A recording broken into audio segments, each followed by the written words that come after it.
Hi everyone, my name is Gurdas Sandhu. I am the Director of Science and Technology at 3DATX Corporation. I'm going to talk to you why more measurements with good accuracy instruments are better than fewer measurements with very high accuracy instruments. We're trying to understand what is the emissions from our vehicle fleet. And this big table here is describing what a fleet would look like in most any country. I'm not going to go into the details, but the big takeaway is going to be how complex the system is. You have vehicles defined as off-road and on-road. The off-road comes in many categories. True for also on-road. You could have a refuse truck and a school bus. Each of these can come with different kinds of fuels. The fuels themselves could be different kinds. For the same fuel, you could have different kinds of emission and combustion controls. Many of these are popularly known, or you could look them up.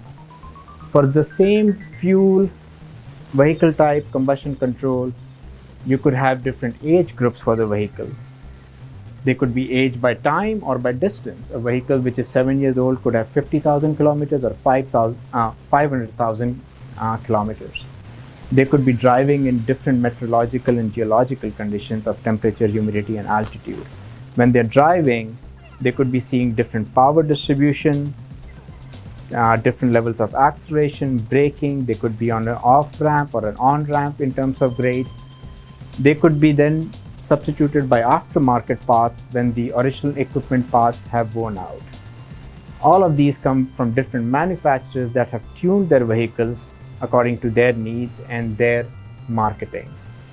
The vehicles could be at different weights. They could be low load, medium load, overload. And after all of that, there's also the issue of how the vehicles are maintained. They could be subjected to delete kits where the owner has removed the emission controls. They could have bad injectors and not serviced on time.